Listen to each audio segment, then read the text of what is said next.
네, 안녕하십니까. 아이비토마토 박수영 기자입니다. 오늘 공시통통 5회차로 준비한 컨텐츠는 무상증자입니다. 연말이 되니까 지금 무상증자를 시행하는 기업들이 많이 보여요. 금감원 전자공시를 들여다보니까 이렇게 11월부터 오늘까지 총 15곳의 기업이 무상증자를 단행했습니다. 아마 앞으로 이번 달에 조금 더 이런 분위기가 이어질 것 같은데, 먼저 무상증자에 대해서 짧게 얘기하자면, 무상증자란 무상, 그러니까 대가 없이 증자하는 걸 말하는데, 즉 기업으로서는 자본금을 늘리는 것을 의미하는 거예요. 근데 주주 입장에서는 대가를 지불하지 않고 보유 중인 주식이 늘어났다는 것을 의미합니다. 그러니까 무상증자를 시행하는 이유는 각 기업별로는 이렇게 좀 차이가 있겠지만, 지금 여기서 특이점을 찾자면 무상증자 이제 신주 배정일이 1월 1일, 주로 1월 1일이라는 겁니다. 그러니까 신주 배정 기준이 내년 1월 1일이라는 거는 올해 연말 증시 휴장을 감안하면 주주가 무상 신주를 배정받을 권리를 획득하기 위해서는 이달 말, 그러니까 휴장 전까지는 주식 매매 계약을 체결해야 된다는 의미입니다.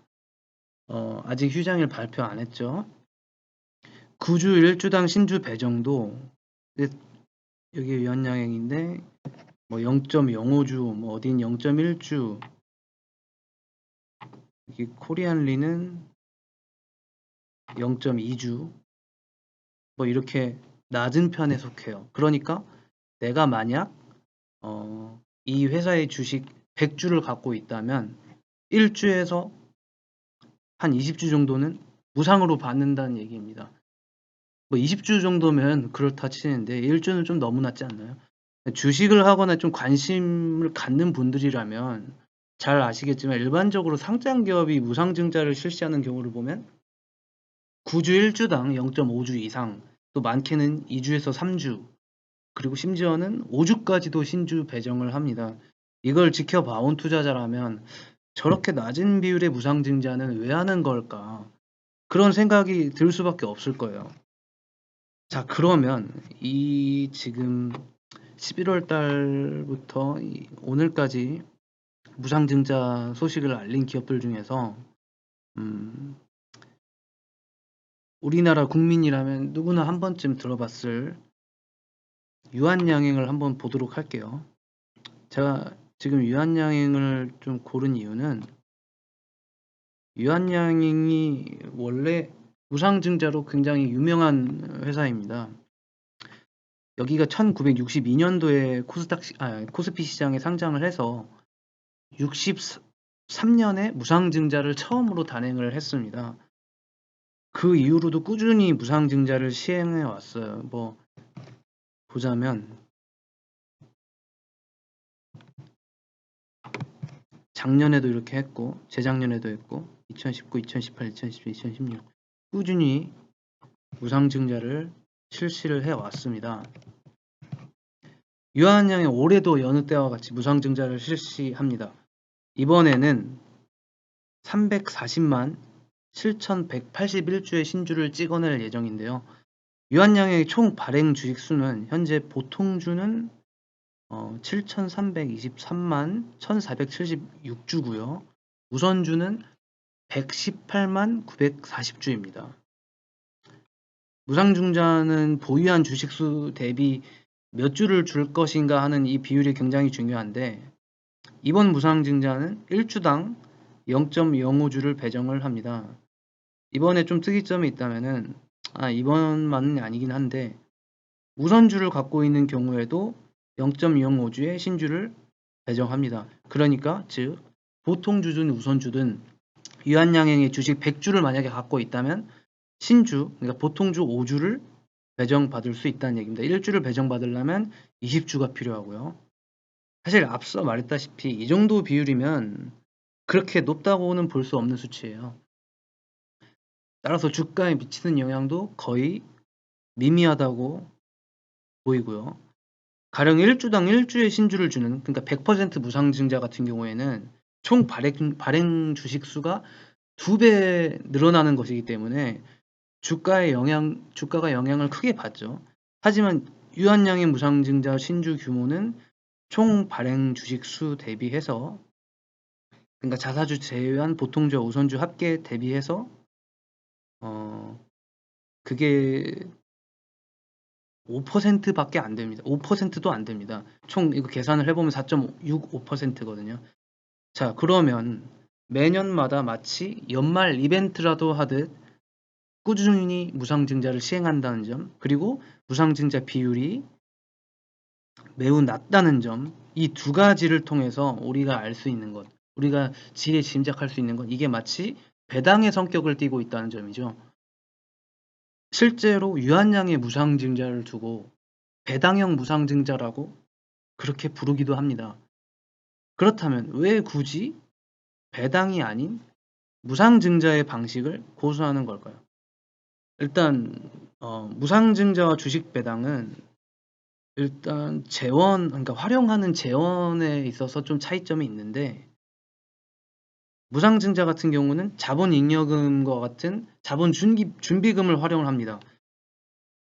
당초에 이제 자본잉여금 자체가 이익배당 재원으로는 사용할 수 없고 결손 버전이나 자본 전입 같은 목적으로만 사용할 수 있기도 하죠.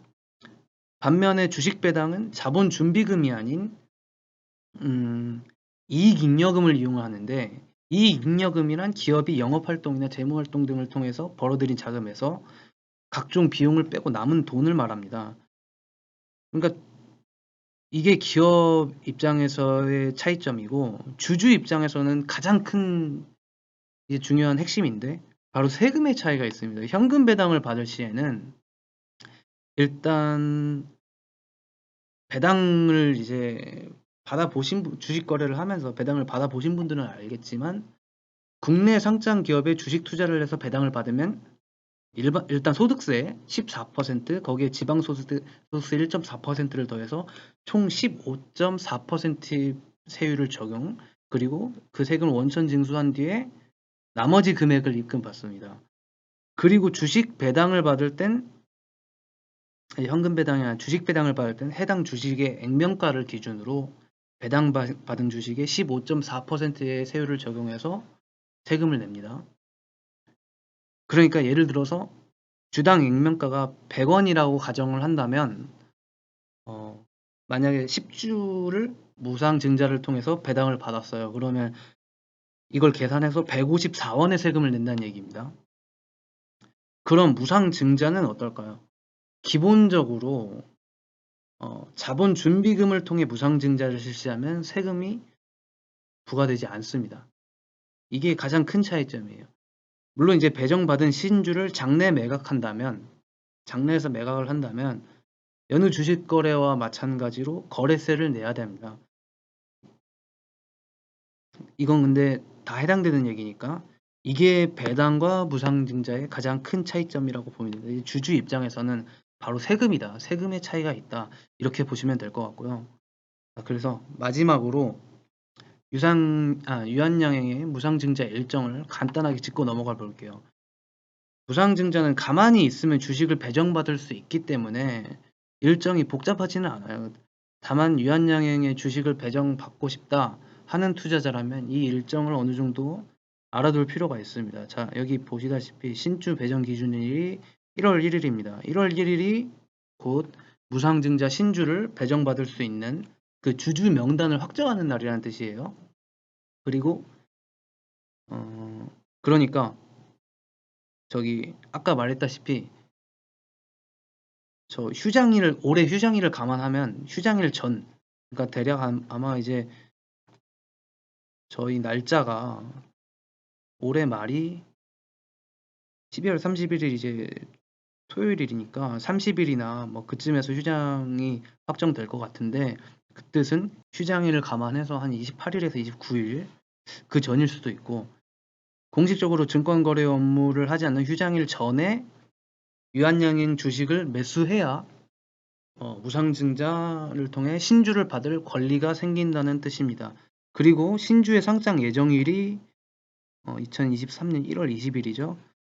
무상증자로 배정받은 신주를 우리 그 주식시장에서 본격적으로 거래 가능한 날이라고 보시면 됩니다.